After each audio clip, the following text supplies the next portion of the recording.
Bonjour tout le monde. Nous sommes au collège Salissana, l'une des écoles de la communauté jésuite à Kikwit, dans la province éducationnelle privée à la République démocratique du Congo. Nous sommes décidés aujourd'hui de vous parler sur la pratique de la comptabilité au collège Salissana et la tâche des conseils. Chers collègues enseignants et tous les apprenants en commercial et gestion de partout où vous êtes, ce tutoriel que nous vous présentons évoque la pratique de la comptabilité au collège Salissana en mettant en avant l'apprentissage, l'esprit de collaboration et l'importance des chiffres dans la construction d'avenir. Dans ce premier cours, comme prévu dans le programme éducatif des humanités techniques, commerciales et gestion, nous allons vous expliquer les notions du bilan. Et pour commencer, il faut savoir que la comptabilité est l'une des matières les plus difficiles à comprendre. Pourquoi? Parce que d'abord, un apprenant qui commence à étudier la comptabilité pour sa première fois et qui rencontre des termes inhabituels pour lui comme actifs, passifs, créances circulantes, dettes, fonds propres, etc. doit faire un double effort pour s'accrocher et comprendre la matière, car ces termes ne sont pas habituels pour lui, mais ce sont de nouveaux termes qui nécessitent des explications à part. Eh bien, l'essentiel, c'est de capter la logique qu'il y a derrière les écritures comptables. D'abord, commençons par la situation tout à fait ordinaire de tous les jours. Imaginons un père qui donne une somme d'argent à son fils, mais à une condition. Le fils doit bien garder une trace de tout ce qu'il va faire avec cet argent. C'est-à-dire, le père va donc lui demander des comptes régulièrement pour savoir comment cet argent est dépensé. Pour être plus pratique, mettons le chiffre dans cette situation. Supposons que le père donne $150 à son fils et précise bien que cet argent doit être dépensé en priorité pour acheter du matériel scolaire.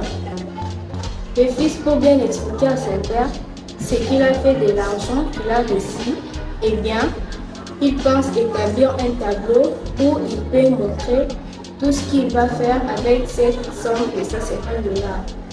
Et probablement les prochaines sommes que lui accorderait son père ou une tierce personne, bien sûr. Ainsi, il distinguera d'une part l'argent reçu et d'autre part ce qu'il engagera comme dépense. C'est-à-dire, d'un côté, il y a des ressources et d'autre côté, leurs emplois. Pour que le fils montre une image aussi fidèle que possible de la façon dont il va utiliser son argent et pour bien garder une trace de cette ressource de $150, il pense indiquer tout ce qu'il va faire avec dans la colonne des emplois et même quand il met l'argent dans sa poche. Mais ça donnerait un peu un premier tableau où il va indiquer la source de l'argent, c'est le père. $150 dans les emplois, en poche, on va mettre $150.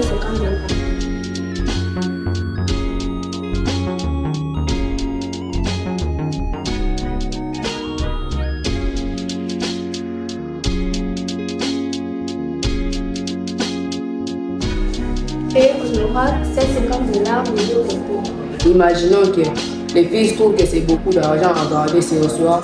Il demande à son père de lui ouvrir un compte bancaire, mais en attendant, met les $150 dans sa poche. C'est bien ce qu'il indique dans son tableau précédent. Le père ouvre un compte bancaire au nom de son fils et place $100. Et le fils adapte son tableau en indiquant les modifications comme suit.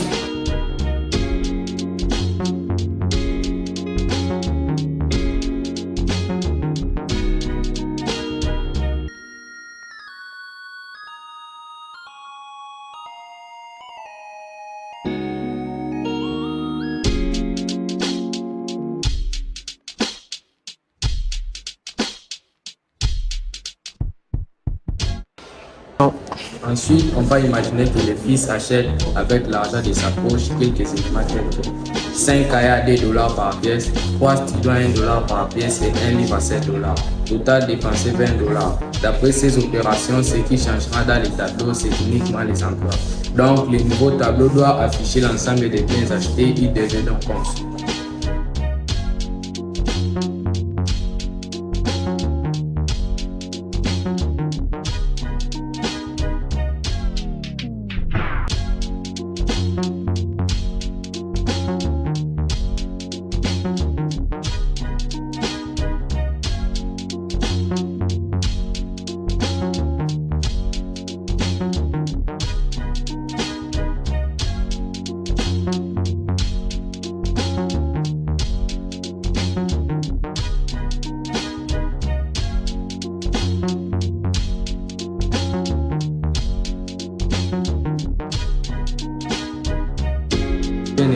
seulement $150 les deux côtés. Ainsi, j'expliquerai plus loin la similitude avec un bilan comptable qui se lie exactement avec une même logique. Imaginons cette fois, le fils veut acheter une imprimante qui coûte $60. Le vendeur accepte de la vendre en payant sur place $20 et il reste à crédit qui sera payé plus tard. Dans ce cas, le fils prendra l'imprimante dont la valeur exacte est de $60 et doit alors dans les emplois apparaître cette imprimante avec sa totale valeur. C'est comme si le vendeur lui prêtait la valeur de $40 afin qu'il puisse acheter cette imprimante en ajoutant $20 de sa poche. Donc, les $40 est une nouvelle ressource et doit s'afficher dans la colonne ressources du tableau pour achat d'imprimante à $60. Le tableau deviendra comme suite.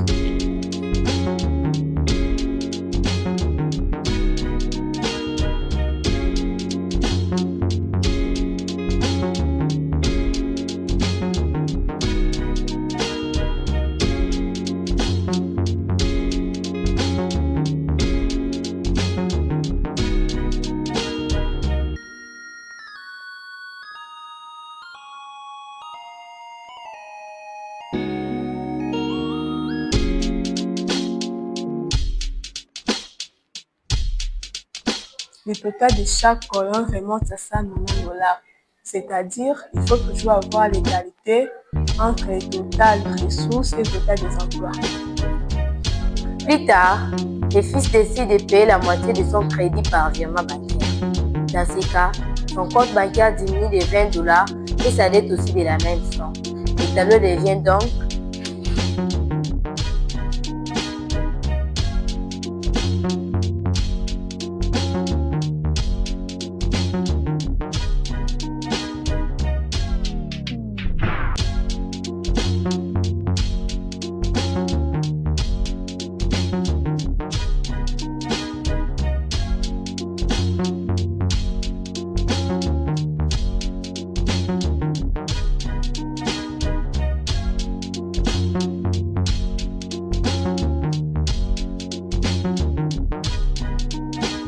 donc, nous avons les mêmes totales, $170.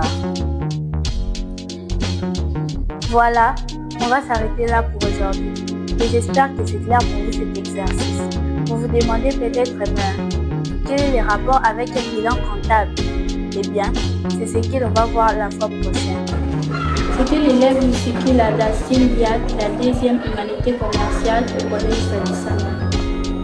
Moi, c'est l'élève Kafuti Maria de la deuxième humanité commerciale et gestion du collège Sadisana. Moi, c'est l'élève Tambo Williams de la deuxième commerciale et gestion. Moi, c'est l'élève Léa Jessica, élève de la deuxième commerciale et gestion. Moi, c'est l'élève Moazala Kodi de la deuxième humanité commerciale et gestion du collège Sadisana. Moi, c'est l'élève Tibé Emmanuela de la deuxième commerciale et gestion au collège Sadisana. Merci beaucoup pour votre attention portée sur mon tutoriel. C'est votre frère et ami, le professeur Emmanuel Dignano de la commerciale et gestion du collège Sadisana. Pour beaucoup plus de vidéos, tutoriels, likez, commentez et vos suggestions à notre page Instagram Sadisana Collège SJ. Collège Sadisana. Nous sommes l'avenir.